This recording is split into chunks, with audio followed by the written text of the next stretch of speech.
We have to. Okay, great. We can start. I'm just kidding. I'm not going to start. For the record, Molly Rogers, Executive Director, she, her pronouns. But take a look at this.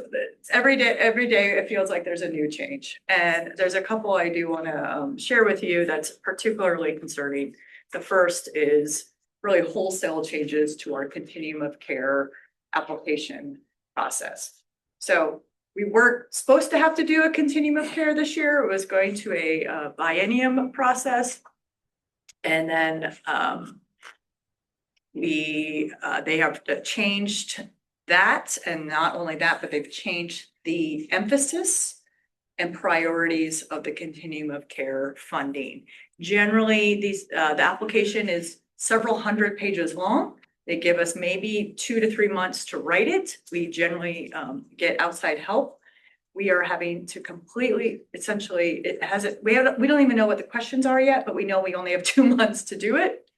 So we don't even know what we're responding to. And essentially, the Trump administration is deprioritizing folks who've been permanently housed through the continuum of care resources who were previously homeless, and they want to pull back on those resources to reprioritize transitional housing and service mandates.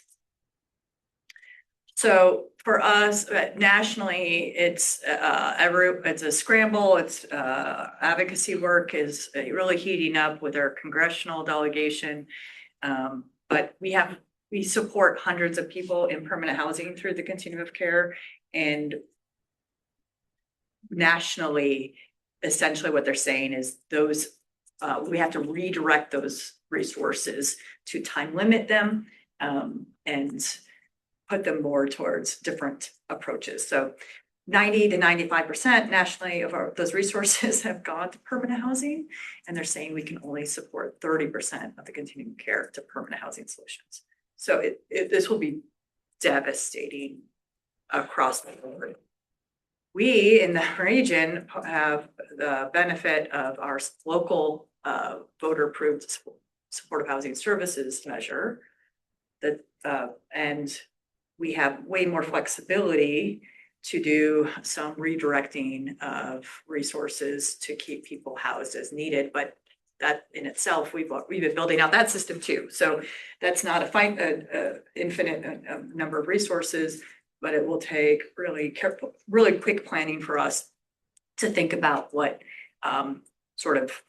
what's kind of swapping or redirecting between the two funding sources.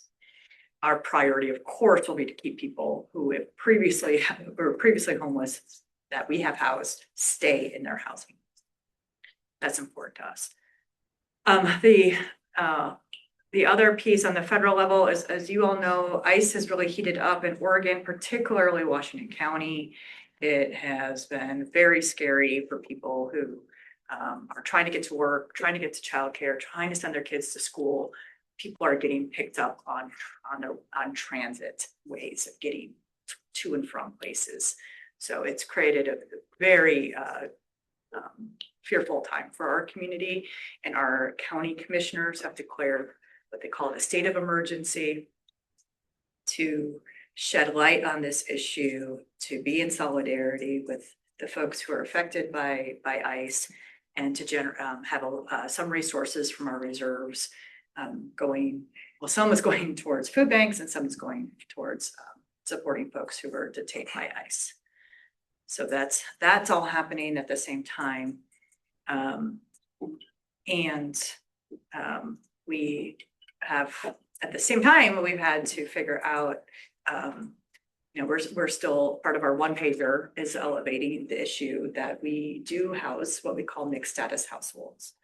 And just to bring you to your awareness, those are households who have a citizen living in them, but perhaps some non-citizens. And it's really about family unification in our programs, but our subsidy levels are prorated, AKA reduced, based on the number of non-citizens in the household. So we're not directly subsidizing folks who are maybe not citizens. We don't really know what their status is. They could be very close to getting full citizenship. So generally that's kind of what we're seeing. But we have about 39 households in our portfolio, and we're just kind of waiting and watching. And we're concerned, but right now there's HUD is not telling us to do anything right now, but we see that they're signaling potential policy shifts to could reduce or completely eliminate subsidies for those families altogether. So it's been a really, really devastating time, sort of the national level, and a true attack on our neighbors, community members who maybe not citizens in this community, but are very much working and part of it. So, but at that note, we will get, there's a few more updates I do want to share with you that we've been very busy this last 1 to 2 months.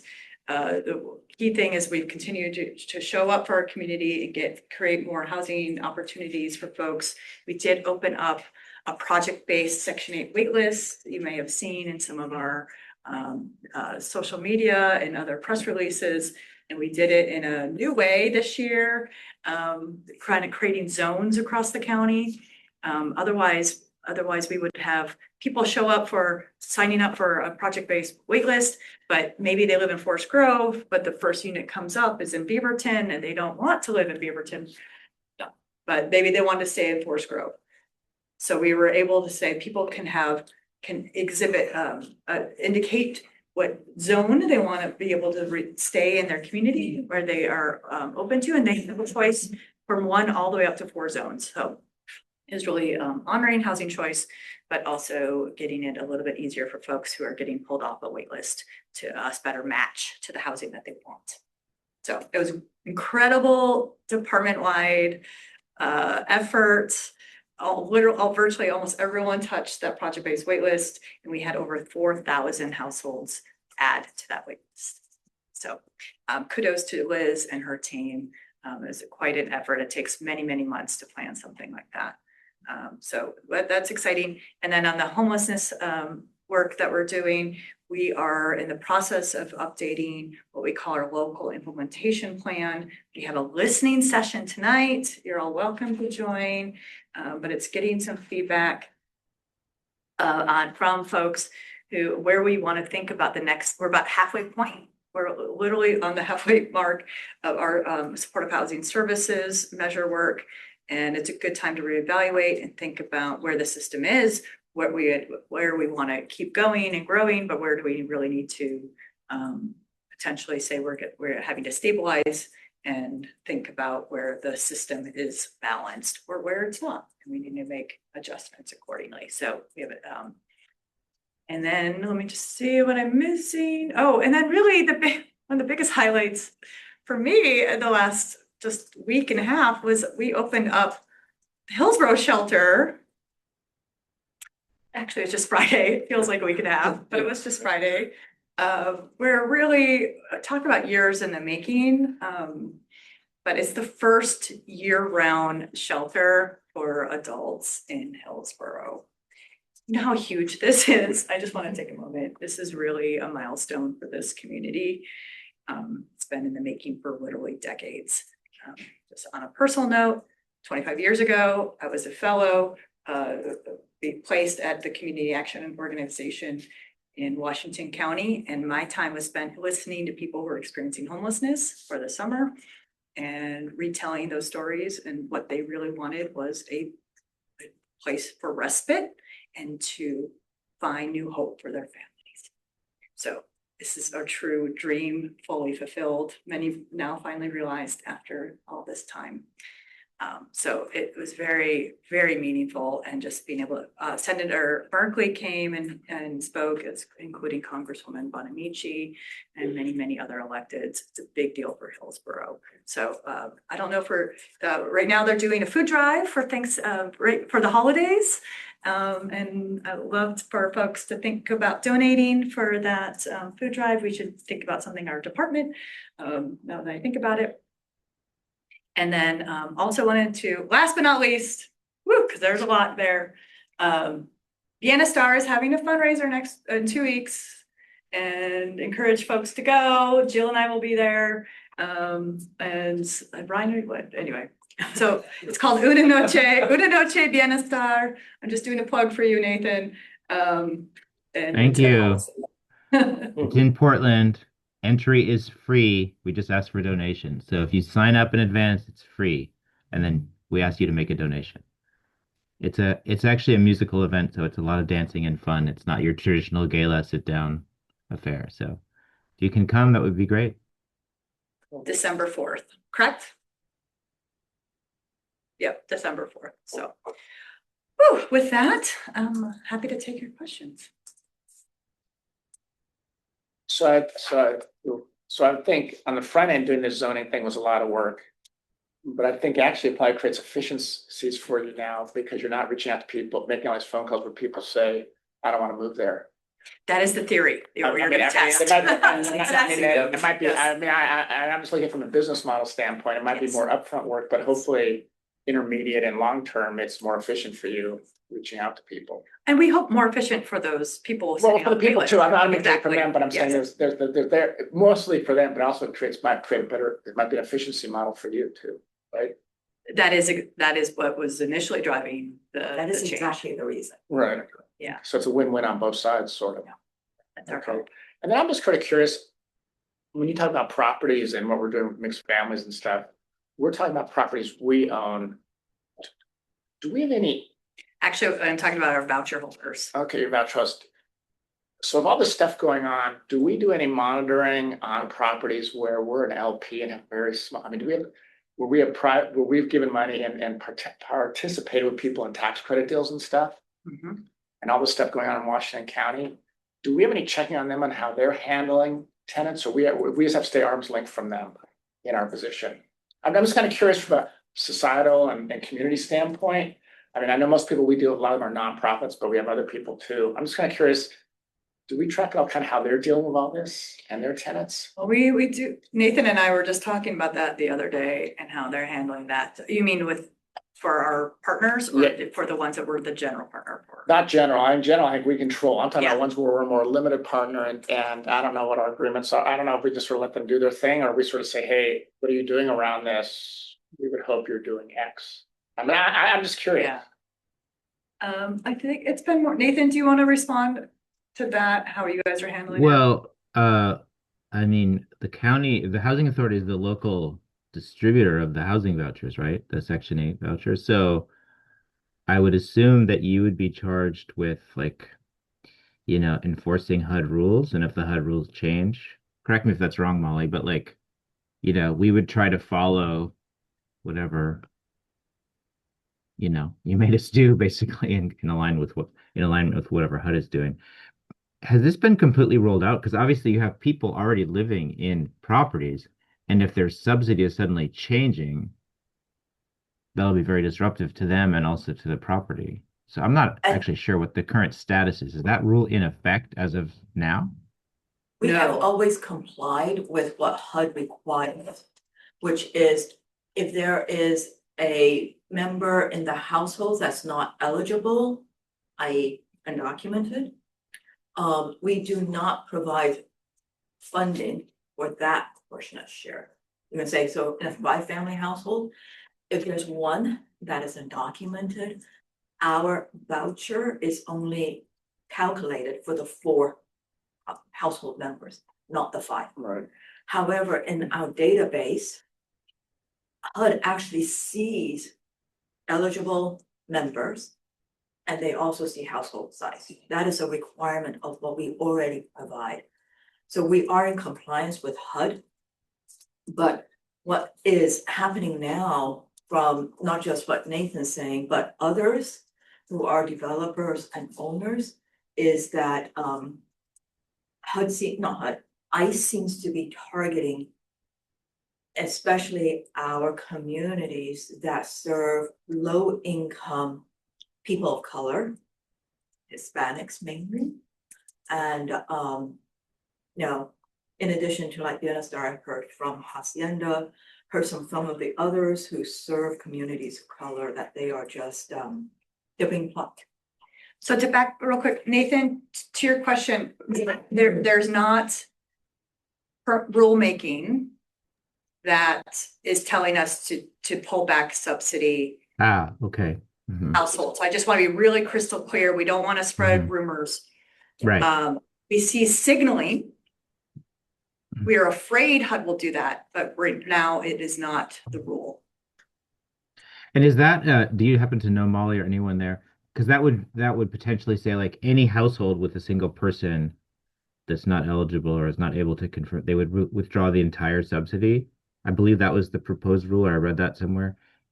Is That's that number correct. one? Is that in the works? And second of all, I assume that might be contested. Is that clearly within HUD's like administrative discretion to do that one way or the other, or is there a case to be made that they can't do that? I just don't know. Let's bring in some experts with us perhaps next month or the month because we've actually asked our federal lobbyists this very question. Where are they in the process, and are they following all the proper procedures? It does appear that they're getting more savvy of following the proper procedures on some of these rulemaking, and so but right now we don't know anything other than they're putting it into proposed language. Two quick questions. The state of emergency that just galvanizes resources, is that what it means for Hillsborough? I mean, Not moving resources to support. So that it was really a show of solidarity Okay. with the community. Got it. But they didn't have to necessarily, it wasn't just to pull money, but they did pull money from their Simultaneous. contingencies Got it. from the county to do this work. Okay, and then the real quick to make sure I was listening, the continuum of care change. Was I listening right that those people are relatively stable in housing? And we're gonna try to destabilize those people to subvert money to people who are in transitioning housing that are trying to get stable housing? Is that the concentric circle? Correct. All right, seems consistent. I just wanted to know. Illogical but consistent. Yeah, Yes. okay. And then real quickly to make sure that I don't take us over time, I went to the forum, first one that I've been to.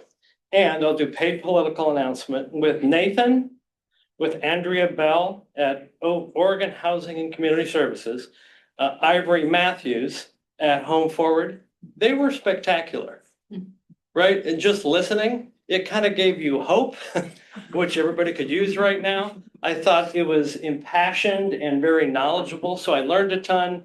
And it was an intelligent conversation that seems to be at a premium in the world right now. So Nathan and the people who spoke, it was awesome. So thank you.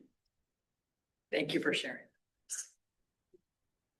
Nicole and I worked hard on that panel, and I just wanted to let you, last final update for you all, is share that Nicole found this incredible job that is not here, and is going to be leaving to the department shortly. And so we're sorely going to miss Nicole, but Nicole's becoming the legislative director for the League of Oregon Cities. So it's an incredible opportunity for you and Nicole. I couldn't imagine a better person. Congratulations.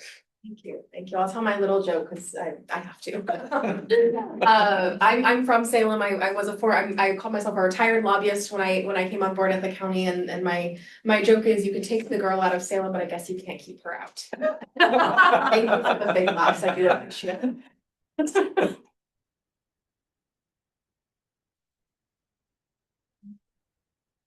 I'm gonna miss Nicole.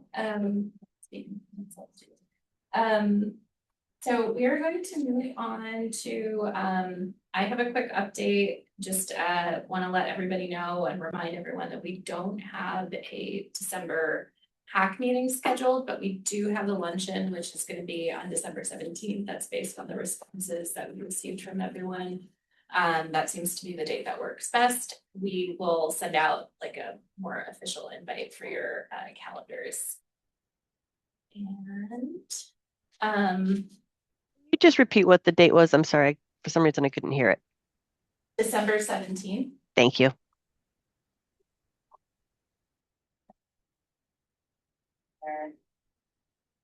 And then we have Deanna, who's going to go over our bylaws update. Hi, everyone. Can you hear me? Yes. Great. It's so weird to be on this other side. Hi, everyone. Good morning. I'm here to share a little bit about the bylaw update process that we've been going through for the almost full year. Just for the record, I'm BNF Valdez. I use she, they pronouns. I am the Strategic Relations and Engagement Coordinator with SIR, ex-staff liaison for HACK. But obviously, I've been going through this process with our co-chairs throughout the year, so felt appropriate to share some of the work that we've been doing and what are the next steps. So obviously, we'll share a little bit of overview of HACK, give a little bit of history and updates with bylaws, and then what our process looked like, and then if people have any questions or comments for the next steps. Next slide, please. Great. So as part of being HACK, I'm sure you know what our goal and purpose of this group is, but if you needed a reminder, HACK does advise the Housing Authority Board of Directors on policy matters, any housing issues, or recommends programs or services. So all in one, doing some work for making sure that we're moving ahead in some of the work that we're doing. Obviously, with this work, it's quite broad, so we need a lot of representation on our committee. So currently, we have 14 active members, but in total, 15 members are part of the committee. Obviously, represent all types of different professions and expertise. Like you see here, I won't mention them all, but a lot of you fit into these roles. Some of you are a mix of these roles. So we're thankful to have a quite broad expertise on the committee. Next slide. So a little bit about the bylaw history. It has been a while since we've updated our bylaws. It's been since 2017. So it was about time that we needed to review our bylaws and make sure that everything is matching with the practice that we're doing.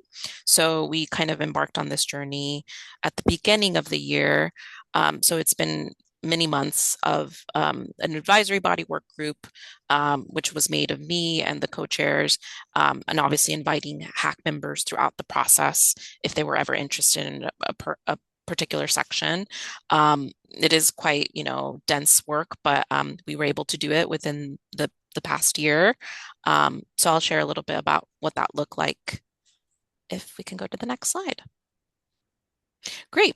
So as I mentioned, we were able to meet in the last year and do some updates on our bylaws.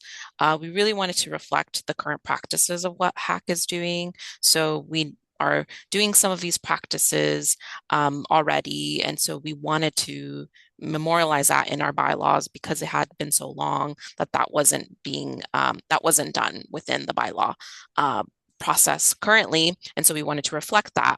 And then we also wanted to reflect inclusive language, knowing that that's important for the work that we're doing, and then provide more structure related to some of the things that we have been doing in practice, like voting, quorum, thinking about representation within our membership. There's a new section that we added, which was around member conduct we hadn't had before. So we wanted to add that on there. We talked a little bit about officer roles and elections. Obviously, work groups are a big part of this that weren't added prior. And so we wanted to make sure that we had that option if we ever needed a work group to be formed. That was something that we wanted to add.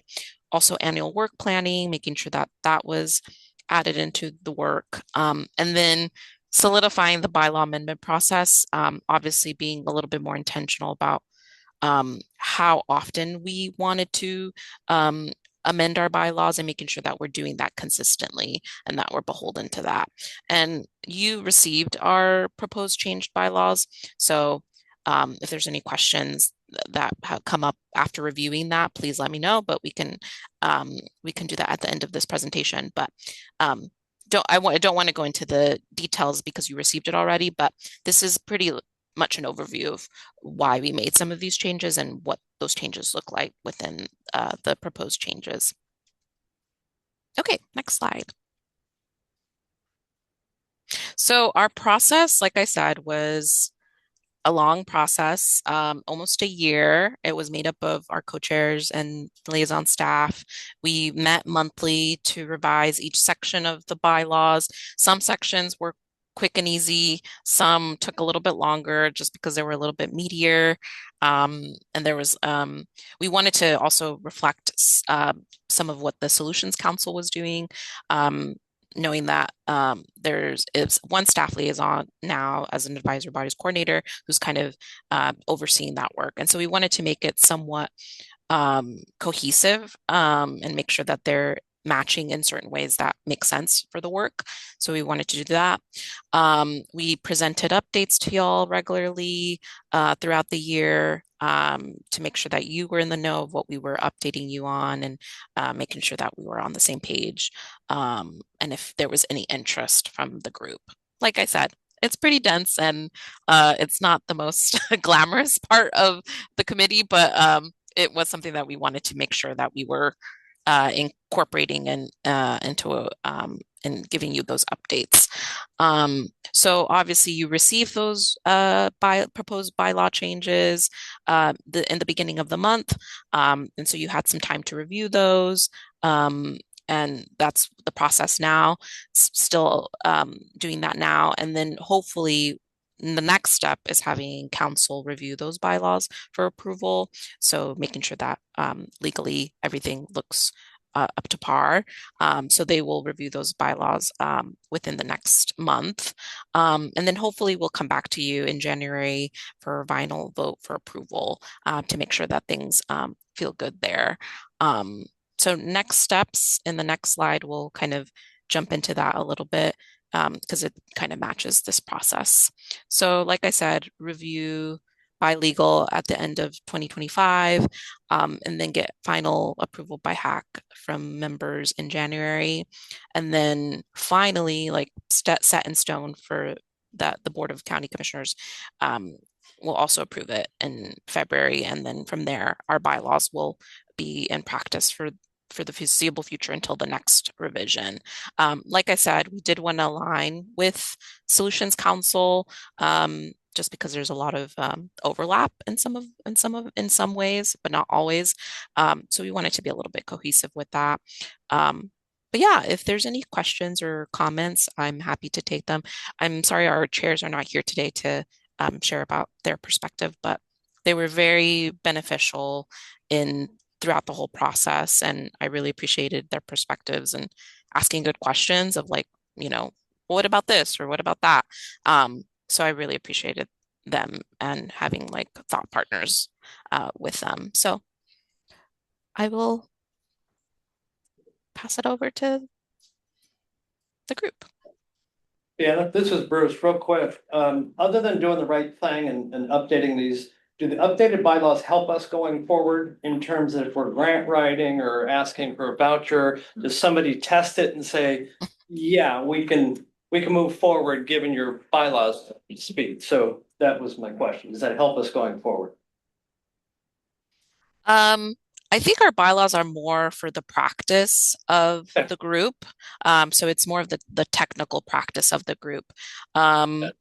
So it just depends on what moving forward the group wants to do. I think a part of that may be like we added the work groups, right? So if that's something that you wanted to bring to the table of like, hey, we want to pursue this grant or we want to pursue this project, that's a way for you to do that in that space. So it's more of the technical practice of the group, if that makes sense. Totally. Thank you.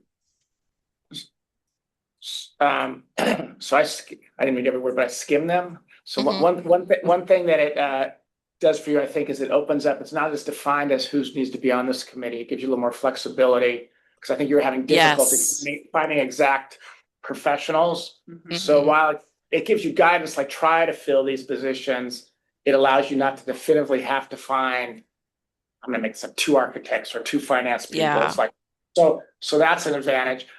One thing I didn't see, that maybe it was in there, I just missed it. And this is more maybe a legal thing for your lawyer.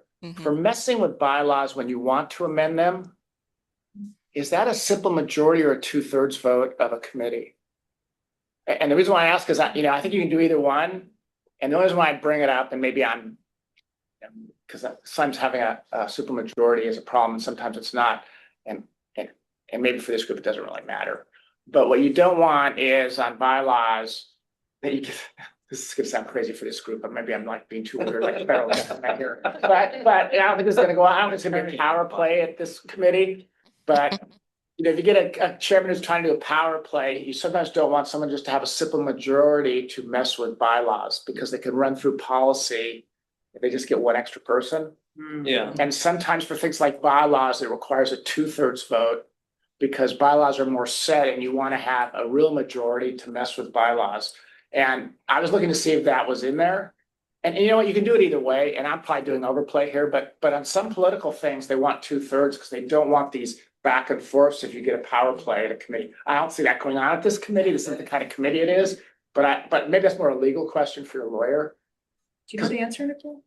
Well, And maybe it's in there, and maybe it's in question. there and I just missed it. It might not be in there, but one important context to consider is, this is a committee under the purview of the Board of County Commissioners. Right. So your approval is but one step. We then have to go to the Board of County Commissioners. Okay, all So I right, think that can serve as that. Okay, maybe it doesn't matter, and maybe I'm getting too, Is there any chance of getting rid of the elderly rep? I'm still going through denial. I feel like member at large. I mean, I feel like the questions I ask have people led, it's an old guy, but just as a comment. I still get my hands around that, going through denial, so. Eliminate that family rap. I read yours this morning, I was thinking like, I'm glad I'm a member at large and not elderly. Right? And I don't hate the elderly, I'm one of them, but come on. Anyway, sorry. Check this Yeah, out. that's a good example of the inclusive language. But also, I get it, I get it. but to the point that was being made was we did feel like getting away from that member representation was a little bit limiting. Obviously, we made it pretty broad of like folks who are doing this work, working in housing and homeless services, have lived experience. So we made it a little bit broad in that way, but we weren't beholden to like 2 members of this representation or 2 members of that representation. So we did eliminate that because to the point that was made is like it does make it hard for recruitment. So I do think that was a necessary change.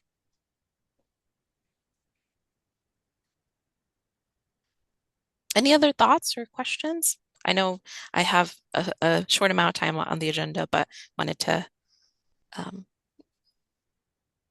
one more. Thank you, BNF. Great. Well, you'll probably see my face again in the new year. But if there's any other extra thoughts or comments that you weren't able to provide here, please reach out to me and happy to address those in that way. So thank you so much. Thank you, BNS. And I want to apologize. There is a connectivity issue and the screen keeps flickering. I don't think it's happening for folks online, it seems, but it's just for folks in the room. And if there is an issue, please just let me know. We do have some printouts of the slides if needed. Let's move on.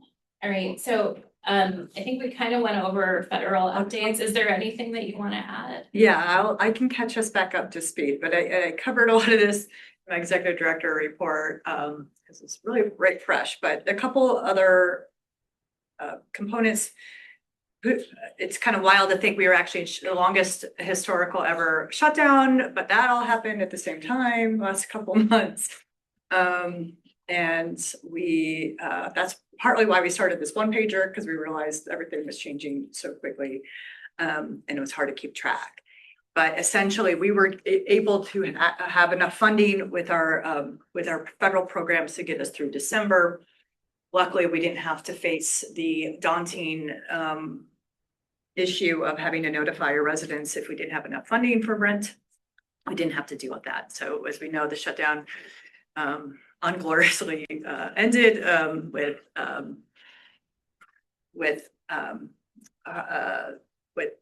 the continuing resolution through just the next couple months.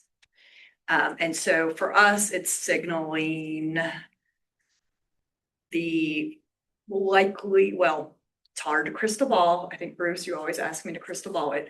But I was in DC just was it 2 months ago? 2 weeks, 2 months, a few weeks ago. And the sentiment there was we would all be lucky if it's continuing resolution for 1 more year, given the where we are politically. That would be our best case scenario.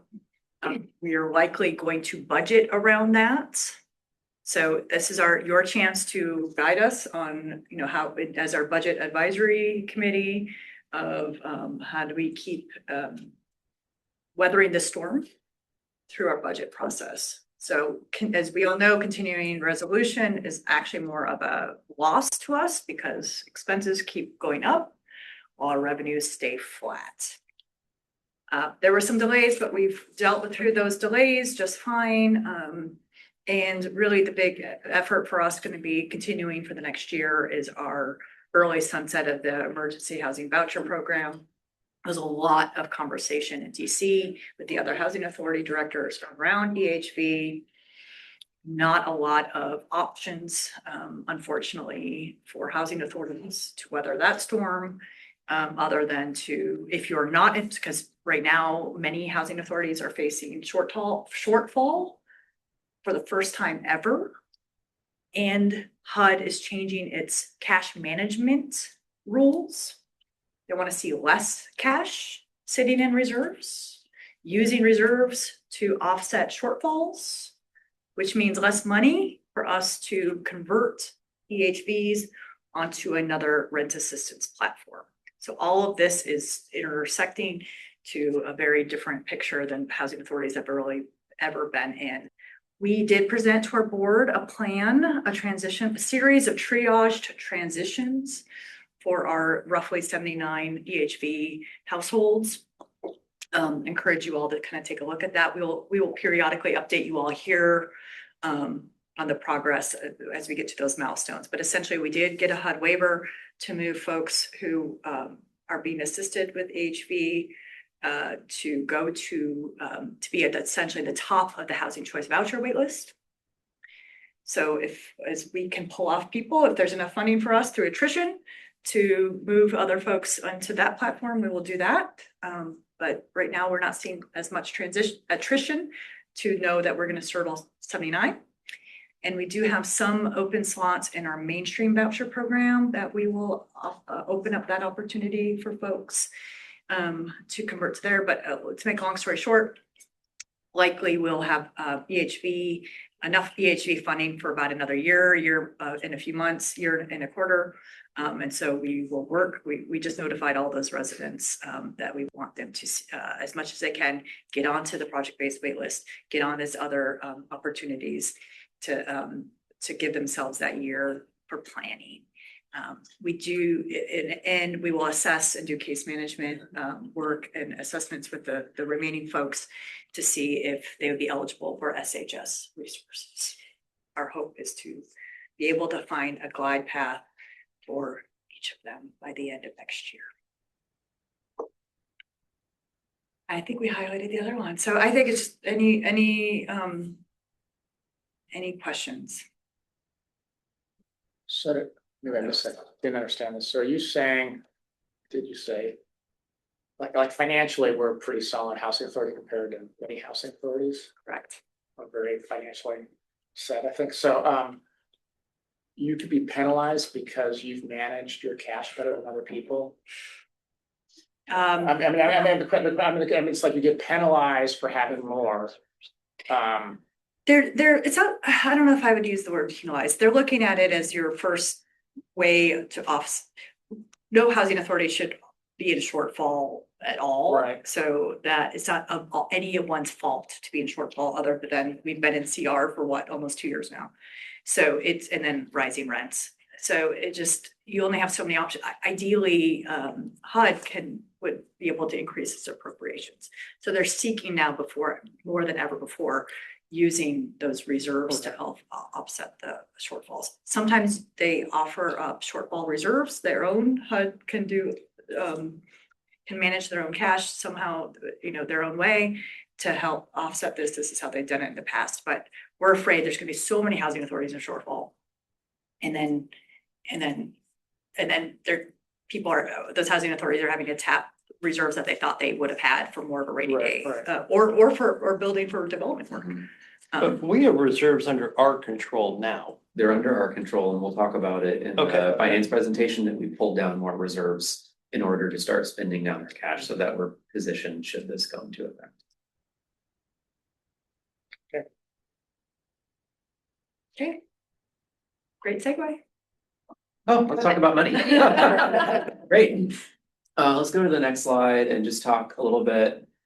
So this is the view of the entirety of the housing authority. This is the Q1 budget to actuals, and just to everyone understands, the budget and actuals are just based off of a straight line 25% of what our annual budget is.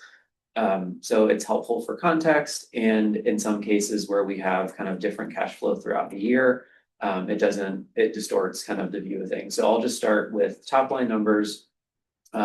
We have higher than budgeted revenue and expenses. And then what's really driving that? So the sale of those single family homes, which we always talk about, Section 18 dispo. The other one is a developer fee on the AHP4 project. So those are the two primary drivers of that spike that you see in higher than expected revenues. Higher than expected expenditures is mostly how we're characterizing the outflow of money that we got from Section 18. So it's a little bit tricky to show, but I just wanted to kind of be fully transparent that we have money coming in and going out when it comes to the Section 18 dispo funds. It's really difficult to predict what the proceeds are going to be from the sale of those Section 18 homes. It's been a long process to get HUD approval on selling them. And so we have taken a conservative approach of not budgeting for that, not anticipating that revenue necessarily. Similarly, on the developer fees, it's always going to be kind of up to that point of conversion about how much cash you have in that capital stack and whether or not we're going to get that developer fee. So in both cases on revenue, positive variance, so not a bad thing. And then just looking at total cash flow. So first, we're backing out those non-cash expenses so that we're kind of showing our full cash flow. So we have more positive cash flow than what we anticipated in total. Something that I'm just observing, we are underspending our planned salary by about 30%. So we're about pretty consistently hitting about 70% of our salary spending. I think that's also consistent across the county. It's a good observation heading into budget season to make sure that we're kind of getting more accurate with that forecasting. But this is kind of the overall picture of where those drivers are for the increased revenues and expenses. The visibility looks better too. You know what I mean? Operationally, we're not over hiring, we're hiring. Not over hiring. Yeah. And we want to be more accurate with what that looks like, Yeah. right? We want to make sure that we then have money that we can budget elsewhere if we're not going to spend on salary. Couple other context pieces. Again, I think I mentioned it at the last HAC meeting. We are just entering into budget season now. This year, we are going to budget the DHS, the county side of our house, with the housing authority side concurrently. Last year, it creates challenges when you try to budget them separately because we have so much crossover. So we'll be budgeting them concurrently. The county is implementing a new ERP system that goes live in a month. Anyone who has been an ERP transition before knows that they are always seamless and they won't create any challenges. So that should be great. And we have a new employee who will be joining this space in the new year as the budget manager for our department. He's a new hire from Intel with about 20 years of experience in financial planning and analysis and construction finance, all at Intel. So we'll be really happy to introduce him to this room, who will also be doing our regular financial reporting. Okay, let's go to the first program, which I think is going to be rental assistance. This is a great one to start with because it's most of the money and it's the most straightforward. We were 99.8% on budget for revenues and 100.2% on budget for expenditures. So this is a really easy and straightforward one, but I'll just highlight a couple things. So again, you see that dynamic that payroll is kind of under planning what the budget was, and then you see those higher than budgeted administrative and overhead expenses. So I mentioned before, when you do that straight 25% budget and actuals, it can create distortion. So I think in this program, we pay our license for our Yardi software that we used at the beginning of the year. We pay our audit fees for the previous year. So we have a couple of these bigger expenses that hit in the first quarter that distort kind of what it looks like. So we're not expecting this trend to continue, but it's just something that we'll keep watching. But it's almost not even worth calling out considering how on budget this is, but just wanted to have something for rental assistance. Okay, let's go to public housing. Okay, the big variance that you see with public housing is that section 18 capital gain, which again, we didn't budget for those revenues, and so we're showing them here. I don't want to create the picture that public housing is just flush with cash. So if you go down to the expenditures line, you'll see a big transfer out of that money flowing out to affordable housing. So just to show that is what that cash flow looks like. And then you are seeing still that we have negative cash flow here. Molly had mentioned earlier about kind of anticipated changes to HUD's cash management. We pulled down 1.2 million in reserves at the very end of last fiscal year. And we are using that money in large part to fix up those houses, those single family homes for sale. To do any required repairs to get those ready to sell. And so we're seeing that it's buried in that line, material services and contracts, that we're seeing higher than budgeted costs, and that's associated with fixing those homes for sale. So we are showing a negative cash flow, and we pulled down significant reserves to make sure that we weren't sitting on too much cash. Putting us in a spot that HUD would be scrutinizing that. Utility costs are just way up. Utility costs are That's fairly. Oh, wait, oh, I'm sorry, I thought that was millions, it's just thousands, I'm sorry. They're up, I mean, they are up. I'm sorry, I thought it's not that much. I'm not Moved my to zero. I thought there was an extra zero there, I'm like, it's hundreds of thousands of dollars, sorry. I'm not worried about 8,000, I'll take the question back, okay. Ron, you know how I love my reserves. I'm still trying to grapple on the fact is if we quote spend down to HUD guidance, how do my reserves replenish if I'm net neutral?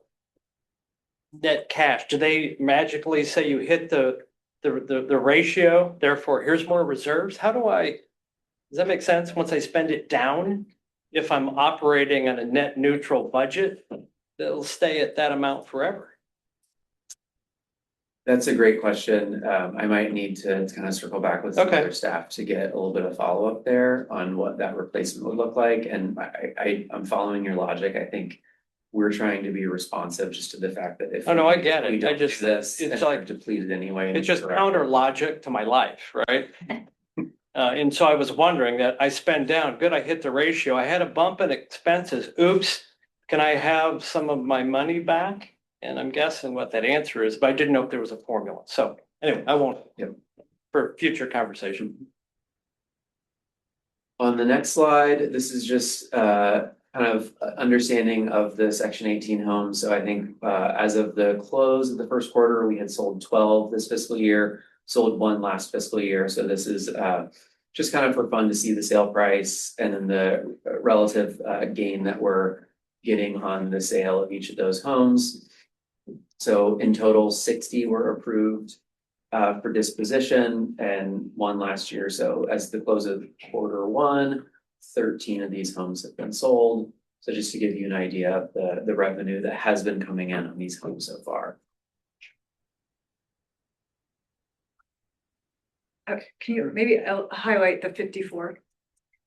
Just to that larger point. Yep, so when we are working through each of these, there are a number of adjustments that we have to make. So there are things like closing costs and others. And so I took all of those that were kind of buried in each of these sales and just showed them as one book adjustment.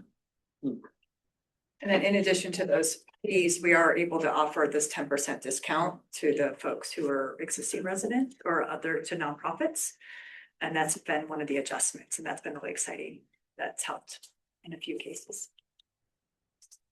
Did those people all get financing through our partners at this point? Do you know? Most of them Is got it- financing, not necessarily through the partners, because some of them got, you can call it mortgage readiness support, but not finance.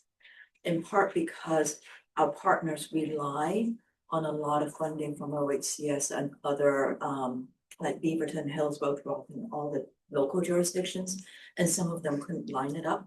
Yeah. Also, some of them also had, the local partners also had restrictions, and also our partners, because these are specific houses, they're not necessarily fitting the desires of those who are already, say, mortgage ready at Proud Ground or Portland Housing Center.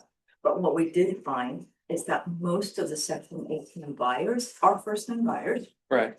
and they were able to get FHLA, I think. Is that right? Yes, loans. So we were able to use our discount for them to help them get that. To mortgage. qualify, yeah. Yeah. Let's go to the next slide for affordable housing. So kind of the immediate thing that pops out to me here is that we're kind of underperforming revenue, at least on this view of it. So this gets into kind of a wonky accounting treatment. So what's not shown here is about 1.7 million in funds that will go from SHS to the Housing Authority in a forgivable loan.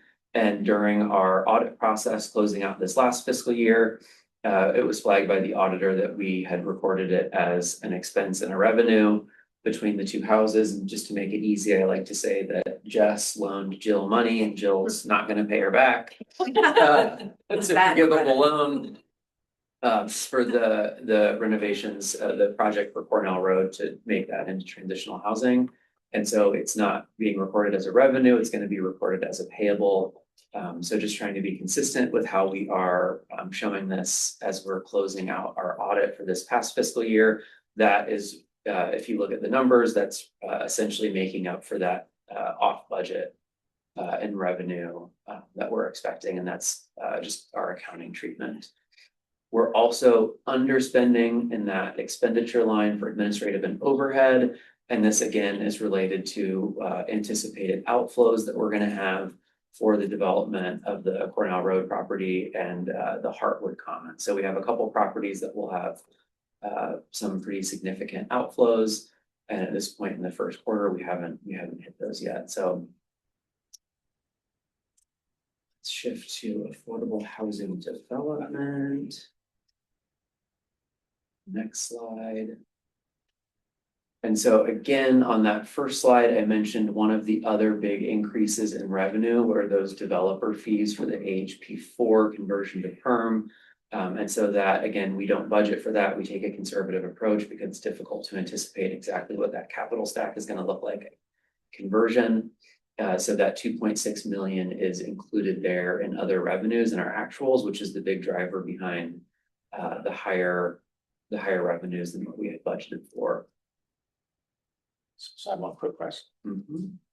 From a cash flow standpoint, so up in your total expenditures or somewhere at the highest part of the house, you have a depreciation expense, and that's why you're adding it back in all these departments, because I don't see a depreciation line item in the expenses on each department. Is it at the top of the house and you're just It is, allocating it's it? at the top of the house, Okay. and we're showing it, so it's also, it is in the administrative and overhead, yes. we are including, we're including. So that's depreciation. so that's It's an what it is. offset. Okay, Yeah. so it's in there, you're not. It is, it is. Not just magic Yes. money. Okay, No. It is. Okay. Yes, it is included in the expenditures that we show here, and then we're just backing it out Okay, to show cash flow as well. Okay. But yeah, that administrative and overhead. Is where it's- also, where that yes, offset that's is. where we are, that's what we're having. Thank you. Depreciation expense. Yep. That is it. So if there are any questions happen, happy to take them now or to follow up or. So the bottom line is when you showed us the first slide at the top of the house, I mean, you're looking pretty good, right? I mean, within the different departments, some look better than others. Right. But at the top of the house slide, the aggregate, I mean, you're looking pretty good. Yeah, so I look kind of back to even the summary that you had succinctly provided to our Housing Authority Board of Directors about like a generally conservative approach. Some kind of small nuances that we're checking around potentially going into shortfall in the voucher program and others, and that continues to be holding. And we've also had some positive variance where our conservative approach has yielded that we have more positive than expected cash flow. Right. Where the revenues come in through these section 18 dispositions and the developer fees materialized. And probably the 23.4 top line rev Q1 isn't times 4.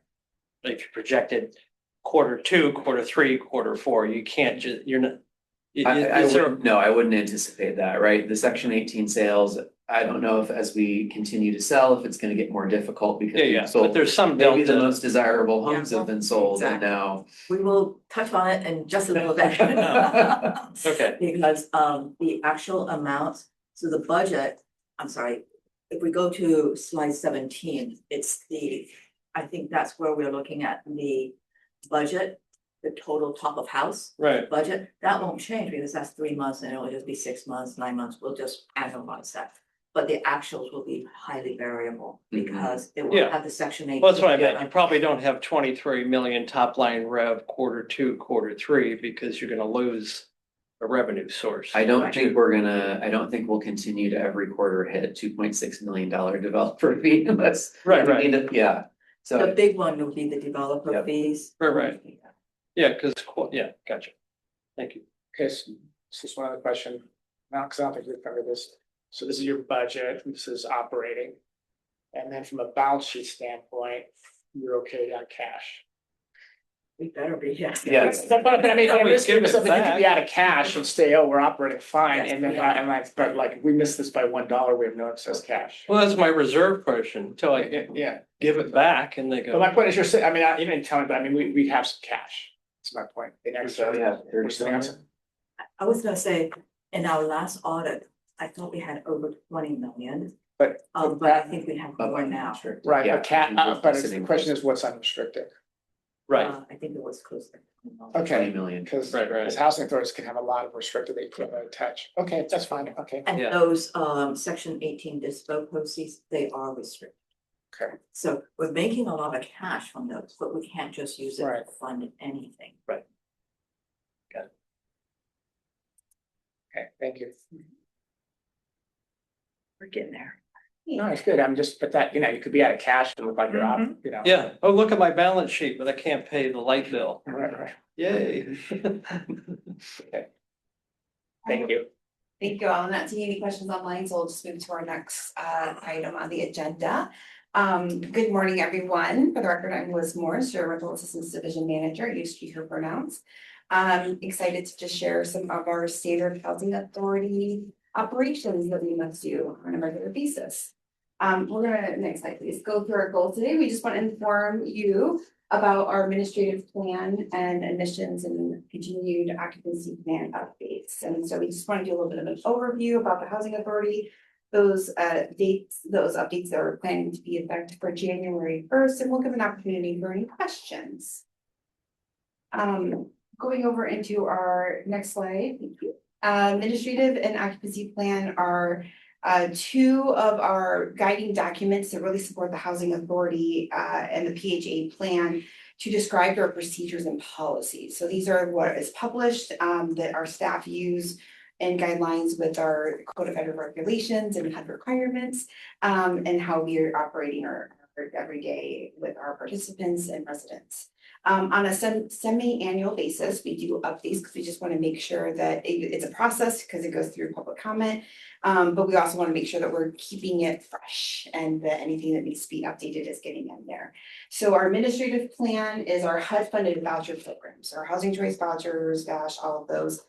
A lot of our regional programs and our COC program, which we administer in the Rental Assistance Division, use that also as a guiding document. So if any of the policies aren't in any of those documents, it reflects back to this. So it does touch a lot of our residents and that we serve in the county. And then the ACOP, the Admissions and Continued Occupancy Plan, is a public housing document that establishes those leasing policies and occupancy policies for our tenants.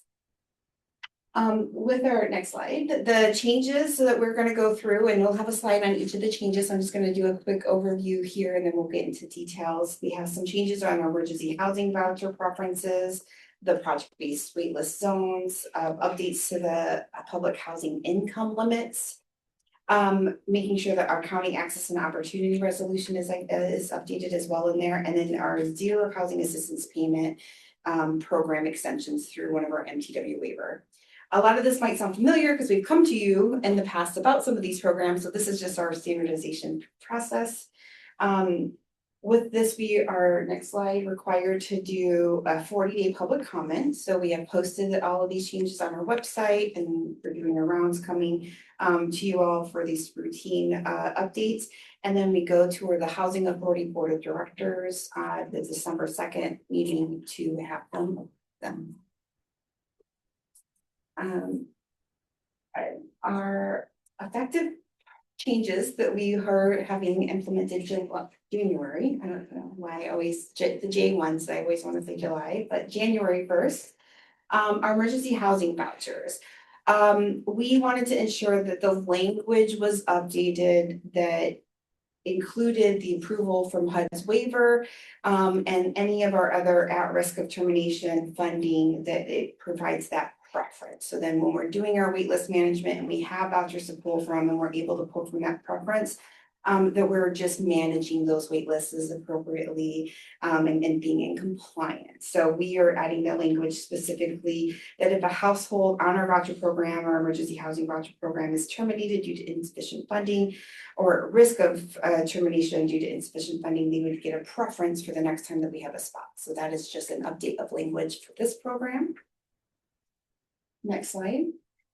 When we were planning through the project-based waitlist, we had added in our July 1st updates that we had presented in earlier this year.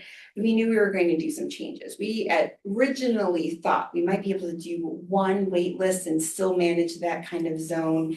Our software could not quite do that. So we were still able to get down to a more concise with our zone, but it's 4. So we were just updating our language that it just includes the 4 specific zone waitlist, so it doesn't reference one of those general waitlists. So it's just an update as we had to evolve our procedure going through that planning stage. And so as you all we presented last time about the waitlist opening and Molly shared that we've successfully gone through that process. This is just updating that language to ensure that those 4 zones are identified. And then we move to our public housing. So HUD does publish requirements for the over income limits. And so the continuing occupancy plan requires that this just gets updated. And so a lot of this means is for residents who might have income that meets this threshold for a house. It doesn't mean that they might naturally get evicted from our program. What it means is they would go to probably a standard higher rent and they would still be eligible to stay in our, as long as they're following our guidelines. We just have to make sure that as these different income limits gets updated, we're just reflecting that into our plan. And then our county's access and opportunity resolution, we wanted to ensure that this language has been reviewed and revised, any updates to meet those requirements to ensure that we're being, our guidelines for our locality is also being met in our emissions plan and our and then our final plan that we are kind of programmatic change that we're doing is something that I know Nichols reported on is with our MTW activities. We were approved earlier this year for a waiver to extend our zero HAP. So this is the safety net. Our current HUD's requirement for non-MTW is that if a household becomes zero housing assistance payment, where that means that they're paying full contract rent and we're no longer, we would keep them on the program for 180 days, just in case anything happened. Maybe that extra income just wasn't as long-term as they had hoped. Our MTW activity is to extend that from 180 days to 360. And yes, that is 5 days short of a year. And that was the way we were able to get approved, but it is pretty close to a year. So this program, we are anticipating it's going to be effective January 1st. So any household then, when they have an update to their household circumstances after January 1st, they're going to be notified that they get 12 months. Well, they'll have the official date and their notification date. And so if there's no changes before that period, they would then exit the program as a graduation. And if not, they would be able to come back with an update for us to update their rent portion because of an income loss or change of household circumstances. All right. So that was kind of the quick, we just have a couple of standardized, nothing majorly. This, again, that hasn't been presented before, but we just wanted to make sure that you were all aware of those updates that are going to the board. And I'll just open if there's any questions.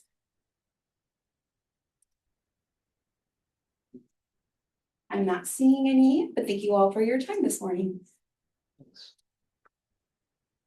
Okay, I think I'm up next with Emily, right? Yeah. Okay, next slide. I just wanted to first, again, like Molly said, please take a copy of our annual report. This is, how would I describe it? I'm really thrilled to have a truly integrated housing and homeless services report. This is sort of showing how our department as a whole work together and some of our successes. In this current environment, I think we can all use success to help us think about what is happening and how we sort of fit in this work we do. Before we start, I wanted to give a big shout out to Emily Root over there. She is, and also our comms team, our data team, and all of our programs team. They all pulled together to get a lot of the data that's in here from different sources and double check, triple check, and do the heavy lifting. So thank you, Emily, and thank you, Nicole. Really appreciate it. Okay, next slide, please. And as I mentioned, this is where we really needed our stories of hope. In Washington County, as you heard multiple times before, I think we're still the highest rent in the state. Average rent in Washington County is $2,000 a month. So stories like that of Jasmine, who's on page 5, she was able to move into affordable housing built at Terrace Glen in Tigard using the Metro Affordable Housing bonds. And in this story on page 5, you'll see how Jasmine was able to bring her 2 young children to shelter, then able to move into an affordable home and then get her GED. Another story is on, I want to say, page 18 with Lisa. And, you know, when she separated from her husband, she became a single mom with 5 kids. And it's sort of hard to manage 5 kids. I don't even know how she does it. That's fine. That's fine to do. And she was able to land a home in Altura, also funded with the Metro Affordable Housing Bond. So I would really want you to check out our different pages. I just want to show, there's a QR code in all of these where you can really read about the surveys, for Hope. Next slide, please. Yes, so I'll go ahead and jump in here. As Jill said, my name's Emily Roots. I use she, her pronouns, and I'm the public relations supervisor for the Department of Housing Services. And this was truly a labor of love. So I'm gonna start with some kind of overarching impacts that we were able to pull together in the report. Really exciting to see the full breadth and depth of this department. To start, we have this map that shows all of our place-based work. I know it's a little busy. We've had conversations around, do we create different iterations of this map that hone in on specific programs? But just for purposes of this conversation, I think what's really key to see is that we really do have services and affordable housing spread throughout the county. One key note here is that the Metro Affordable Housing Bond and most of our homeless services infrastructure is funded by the Supportive Housing Services measure, so that limits us to citing those programs within the Metro service boundary. Yeah, really great spread across the county. We have shelters, access centers, future transitional housing that we're really excited about. Regional affordable housing bond work, some of which is county owned, some of which was led by the city of Beaverton or Hillsborough, and then of course our county owned affordable housing properties through the housing authority. Next, please. And some other really exciting overarching impacts. This was the first time that our data teams were really able to do deduplicated data across the full department to just really see the full scope of who we're serving. One stat I like to point to a lot is that the department as a whole is serving over 20,000 people. That's equivalent to the population of Sherwood for context. Do we have anyone here who lives in Sherwood? No, but there's 20,000. Some other highlights I wanted to call out is that we have 26 capital projects that have either been awarded financing, under development, or opened in the last year. Hold on. Yes. And there's a subset. You got the capital one. Yeah, the capital projects report is a report we developed specifically for projects that have received funding thanks to our allocation of the Supportive Housing Services measure.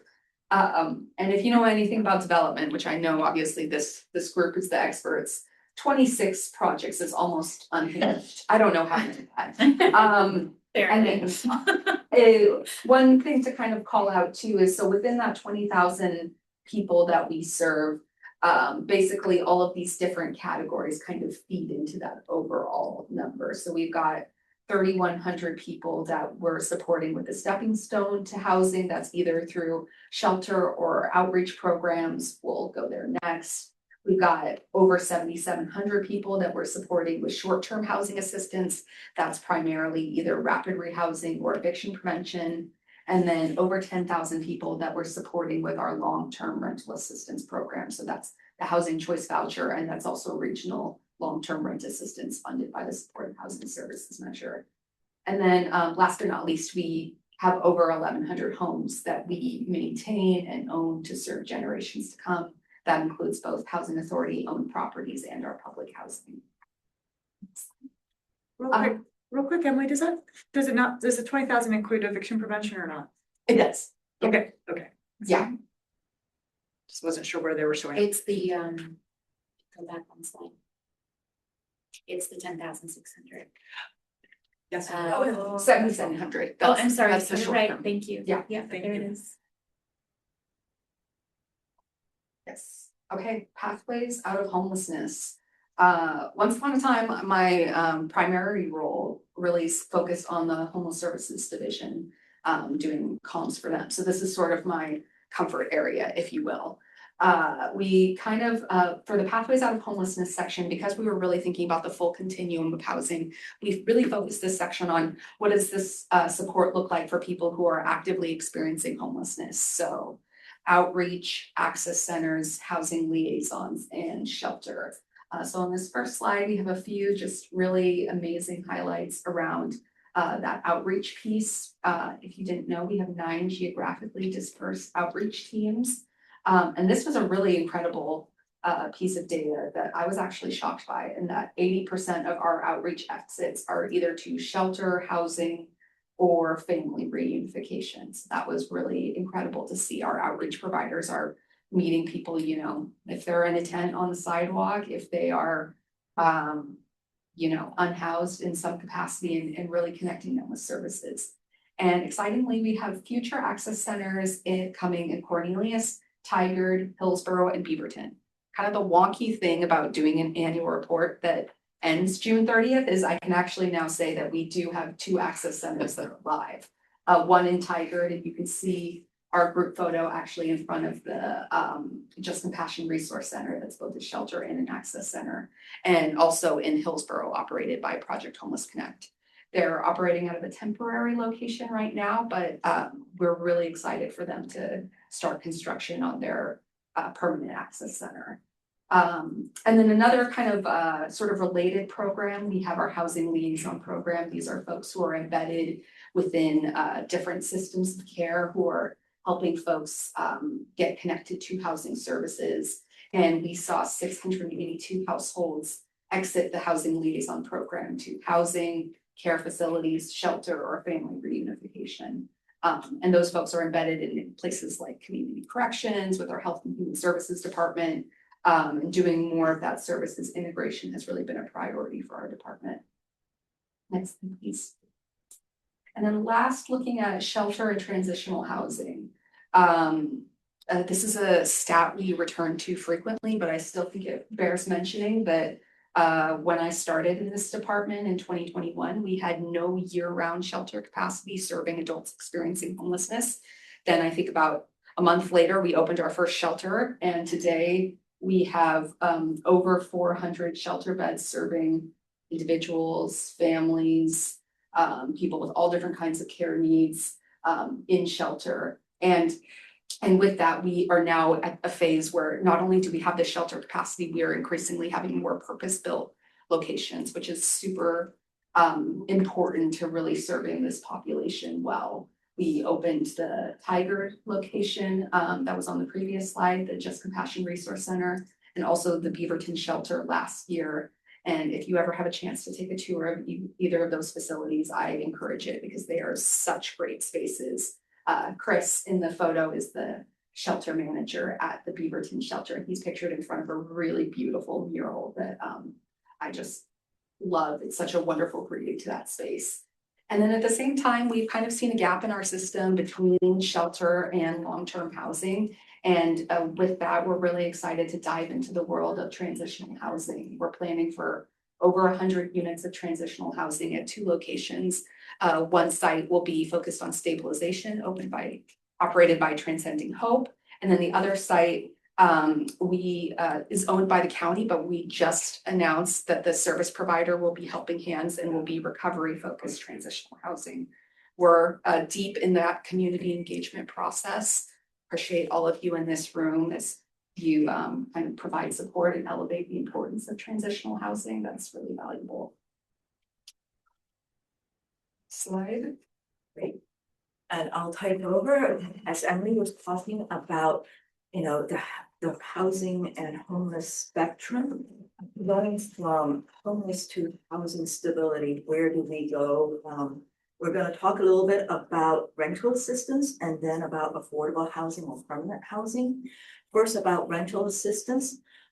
Shout out over to Liz Morris, who runs all of our rental assistance. It is a total of 14 different programs supporting about $89 million of rental assistance annually. Working with, looking at my notes, almost 1,500 landlords. So you'll see on the slide, there's long-term assistance, which is supported by federal assistance.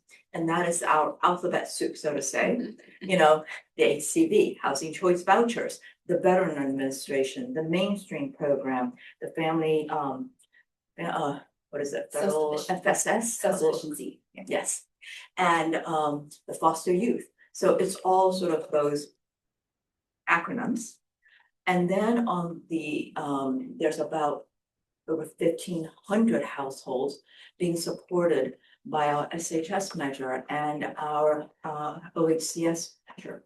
Those are the regional local rent assistance and the OHCS long-term rental assistance. So there's, we're just breaking it out so that we can see the magnitude of the support systems. And then also there is the time limited assistance that Emily spoke about. This is a rapid rehousing programs as well as eviction prevention. And both of these sort of work hand in hand to support our you can call it community needing rental assistance. Next slide, please. So looking at our rental assistance program, who is in our buildings? Who are we serving? Oops. And we want the numbers indicate there's a lot of children, over 4,200 children and almost 1,500 seniors. So these are normally very, very vulnerable folks, especially for the children. I was looking at some of the data from our BHB program, and it was showing a lot of single parented headed households. A lot of them were women with children. So our rental assistance shows that many of these are very vulnerable households. On the right side, you'll see the demographics showing the total percentage of poverty in Washington County, how it shows in terms of the lighter blue versus the percentage served. So we, as a housing authority, have reached out to all of our communities across the board in serving with our rental assistance. You'll also see that about 97% of participants in our rental assistance are stably housed 1 year after being placed. So the success rate of housing stability is quite high. Next slide, please. So we'll go into community, sort of affordable housing and supportive housing communities. Next slide, please. Quickly about the Metro Affordable Housing Bonds. For the county as a whole, we received 190 million for the county as a whole. For Washington County, we received 118 million. So the balance of that monies went to Beaverton and Hillsborough as local implementing jurisdictions. For Washington County itself, we are producing 958 new homes. They are either already opened or in what we call development or underway. This is with 12 new affordable housing communities, and you'll see that picture in there. That's Plembeck Gardens with SEPA, one of our nonprofit partners. As another note, from Washington County, our production in affordable housing bonds have met and exceeded every single metric that Metro put forward. This is in total number of units, as well as in, let's see, total number of units, family size units, very low income, meaning 30% and below, as well as permanent supportive housing. So we've exceeded every single target for Metro Affordable Housing Bonds. Any questions? I was looking around to see if there's any. Yes. I'm in a question mode, so sorry. 958 confuses me. Yeah. Is that existing facilities? Is it single? So tell me what the 958 means. 958 for the Metro Affordable Housing Bond, it has to be new buildings. So it's all new. Units. Units. Apartment homes. And the bond has specificity to that. Yes, it has to be Newly regulated. newly previously unregulated new units. So new in terms of you could be acquired, like our Hardwood Commons. Yep. Or it could be newly constructed, like Plembeck Garden, Perfect. but it cannot be previously regulated. Thank you. So it's adding new affordable housing stock to the whole county. Next slide, please. So this is very different than this slide, which is talking about preserving our existing affordable housing. And this is where we, as a county, embarked on our affordable housing portfolio preservation. And I think we had the celebration back in September at Holly Tree to celebrate the sort of completion, the construction completion of approximately 600 affordable homes in 10 properties. And which we invested about 113 million in our affordable housing properties. And these are the existing properties. So those are different than the 958. A couple points of note for me is that these were some of the first low-income housing tax credits that the county has actually ever done. We as a county or as a housing authority just haven't done LIHTC transactions. So this has taken our whole organization to a different level. I'm looking at Ryan because I'm like, yes, now looking at, the suite component units. We have huge often requirements, meeting with our investors and lenders. So this takes us to a new level. And I am so thrilled at that, we have partnered, I have partnered with this team.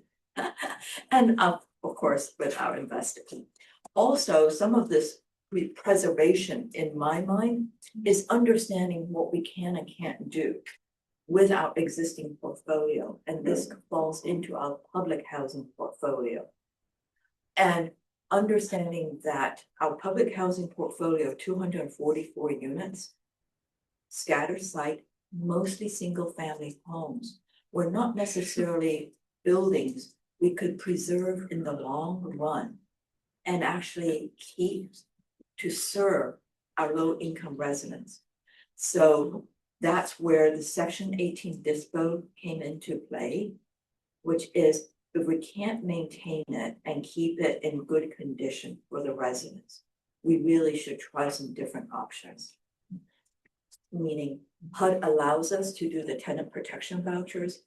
Let's give the residents vouchers where they can find another home. And on those houses that we can't keep, let's dispose of them. Allow for the affordable ownership option. We saw earlier the slide on the Section 18 DISPO, and we are pleased that as of, I think today, or maybe a little earlier, we have about 20 units sold already. And by the end of this year, we are anticipating that 30 of those units will be sold. We're further anticipating that actually by the end of the summer selling season, we would have sold all of our units. Currently 59 of our residents already have a tenant protection voucher. And we have right now, many of them are looking to move to more appropriate homes for themselves. So we are right now in the middle of looking at those empty units, getting them built, getting, roofs, flooring, landscaping, whatever is needed in preparation for that spring, summer selling season. And I think next slide. Yes. It's back to Emily. Collaboration and action. This is something that I believe this group is very familiar with, as our advisory bodies are really a key component of our collaboration across sectors, across jurisdictions, all of that good stuff. A few highlights here that we wanted to uplift is our healthcare integration work. I think that has been a big priority that we're seeing with the transitional housing I referenced earlier. Also with our recuperative care pilot program that we have offering 10 beds at the Hillsborough Bridge Shelter. It's partnership with Kaiser and Virginia Garcia. Has been really successful in meeting the needs of folks who are experiencing homelessness and exiting a hospital setting and somewhere to go. And then as it's stated on the slide, our healthcare case conferencing program has really been a nationally leading practice. It's an opportunity for someone's case manager, someone working in the healthcare field, and other specialists to get in a room together. They have a data sharing agreement and kind of triage needs for specific folks who have both healthcare, shelter, and housing needs. We already talked a little bit about our advisory bodies. I won't pontificate too much there since this group is one of them. And I do just want to remind us all of the listening sessions that happened last August. Those were a really impactful opportunity to hear feedback from our community members and from service providers. And actually, it's very relevant tonight because we are going into a listening session specifically for the Homeless Services Local Implementation Plan. Or I said listening session, I meant public hearing. We invite all HAC members if you would like to pop back in and provide some feedback there. We will be taking comments from 5 to 6 p.m. We may stay till 6:30 if we get a lot of interest. So Hybrid. yes, it's So hybrid. You don't want to come back. Yeah, not as our planner. She can hook you up with all the details. Yeah, go to the next slide. And another facet of collaboration I really wanted to highlight is our partnerships with cities and first responders. If you didn't know, we have 3 city liaisons that we work with very closely. One of whom is pictured, Megan Cohen. She is our liaison for Southeast Washington County, Tigard, Tualatin, Sherwood. And then we also have a city liaison who represents Beaverton and Hillsborough. And, you know, our cities are really oftentimes seeing that initial need bubble up within their communities, and they can act as connectors between libraries, law enforcement, other city departments.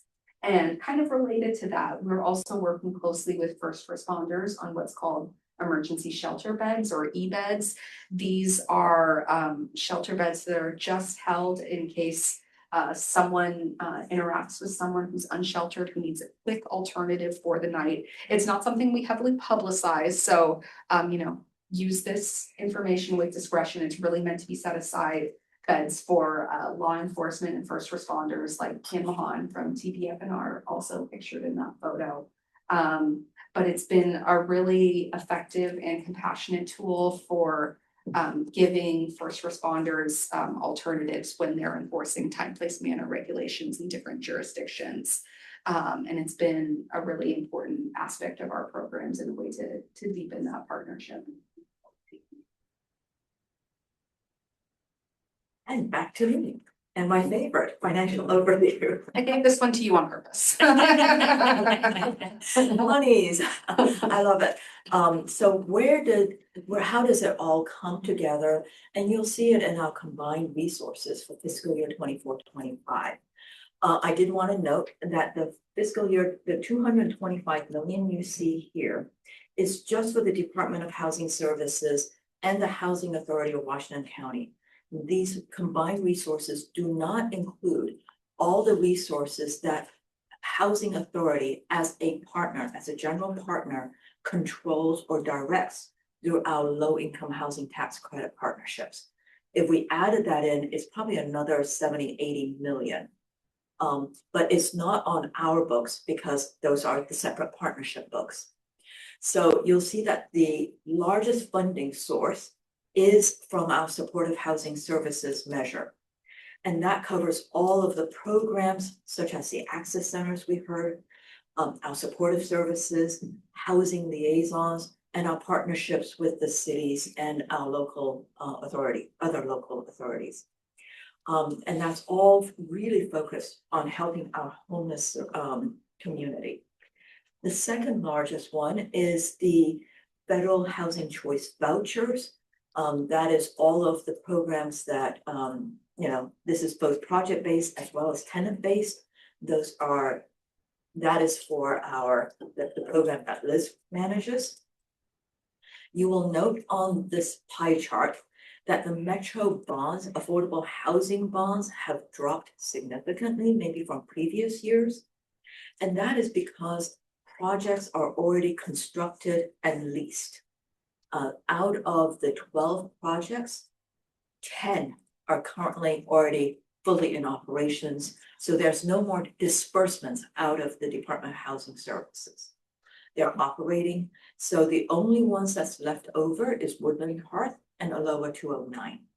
You'll also note on here that the housing development sort of line is sizable. And that is monies coming out of the housing authority, really for pre-development costs. An owner's contribution to our low-income housing tax credit partnerships that come in as a form of subordinated loans to those partners. So those are monies going out of us to support our other operations. And any questions on there? There's some, as you'll see, Molly mentioned the continuum of care. That is one of the line items here that we, as an agency, is also concerned with because of the federal actions. If there's no questions, next slide, please. So you'll see in terms of our operations, we have a blend of funds that make it possible for the two separate, you can call it almost financial and legal entities to work together, which is the Department of Housing Services and the Housing Authority of Washington County. And we're blending our state, our federal, state, regional, and local resources to essentially try to do the seamless programming. Some highlights. I'm always looking at this going 34,000 transactions. That's pretty darn impressive. And over 3,100 invoices. So it's a huge amount of just ins and outs throughput that is going out to our community to help them. And we are so thrilled to work with folks like Reach, which is in that chart. And that was Dartmouth Crossing. Another one of our Metro Affordable Housing bonds where we also had home and we also had some, I think, vouchers in there. So it's a combination of working with our partners, with you as our advisory committees. And we're thrilled to be able to come later for our fiscal year 25-26 budget. Next slide, please. But before we finish this whole story, wanted to highlight Pierre, and he is on page 10 of our handy dandy annual report, who unexpectedly ended up homeless and went to Just Compassion Shelter, which you saw earlier, was helped by ERCO and rental assistance, and he was able to become a certified nursing assistant. So we're seeing how this blend of public funds are able to work together to bring sort of different stories from our community that we hope will uplift all of us. And I did want to do a quick thank you, because without you, our advisory committee, we really wouldn't be able to do this work. Next slide. So we end with questions. Oh, great. No. Paul had a comment earlier. Okay. Paul had a comment earlier on the chat. Oh, I can see. I just said that renovation, it looked good. That was my comment, so. Oh, yes. And Joe, a directional question, the Cornell property. Yeah. From where it is to being functional, what has to be done? It's a DoubleTree hotel. We have somebody managing it, so directional. You don't need to give me all the details. Oh, my gosh. I will give you the dirty details. Yeah, high level. High level, we have to, there are some, you can call it basic building structural issues that we're dealing with. Let me just actually start off and say, it's actually a pretty good asset. Like, when we did our due diligence, That's why It's it actually- seemed like a reasonable it's a asset. decent asset, but there's always work to be done. Before, you want to do it before they move in, Yes. most of it. And the Cornell Road is, and we still think it is a great site. And if we had to do what we want to do for transitional housing and build new, we wouldn't be able to do it for this sort of comparable cost, even including the renovation we need to put in.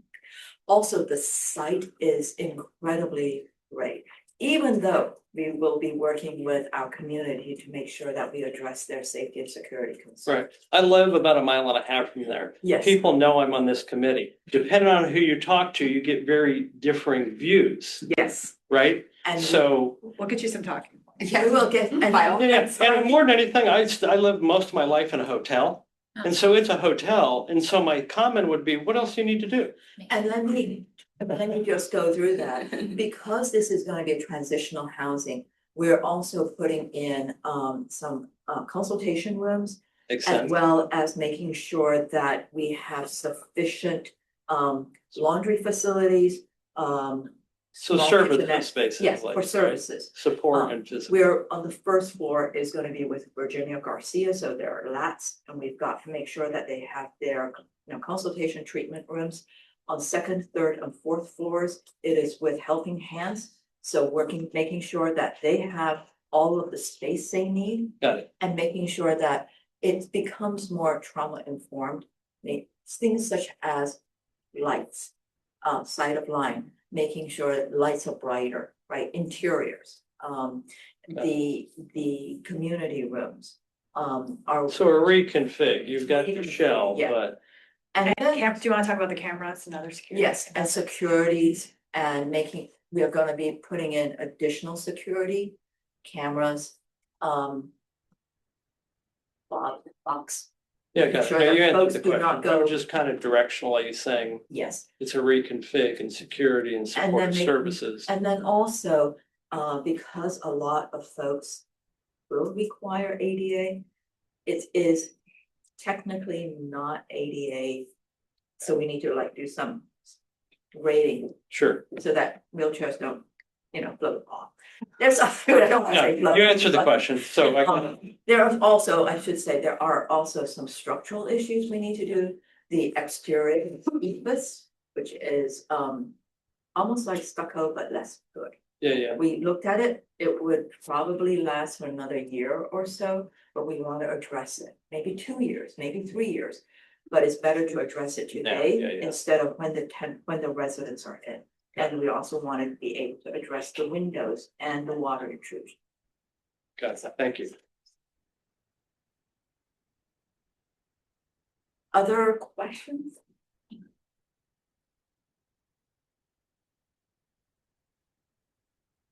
And I'm thrilled you can go out and be our ambassador, Bruce. Information, that's it, right? Everybody has an opinion on everything. They do. And we do actually have I think a meet and greet with Helping Hands. I believe this is. Oh, yeah, you should come. You should come. It's December December, 17th. no, Close team knows. And that's not part of it. It's in the evening of the 17th, but we'll be following up with additional information, and Bruce will make sure you're added to the interested parties list. So we send out monthly emails, started in October, so Yeah. we'll add you to that so you have the right content and the Great. information on that PDF will be sent out next week. and it Where is will that on be, Cornell? Say it again. Where's that on Cornell? Right as Cornell intersects 26. 26. yeah, it's Cornell on 26. Oh, it's right there. So it's right, Oh, yeah, Yeah. I stayed there once during an ice storm. I just want to thank everyone for keeping us on task and guiding us through this whole process. I mean, I think just the story speaks for itself, an enormous amount of impact in this community and this team. We really do have the dream team here. So we, could not be more grateful. Yeah. Any other parting words from our committee members? Thank you for the presentations. Yeah, deep breath, hang in there. All right, thank you so much. Appreciate it. Yeah, thank you. Thanks, everyone. That's just gonna say, I will ask for a motion to adjourn in a second. Motion to adjourn. Second. All right.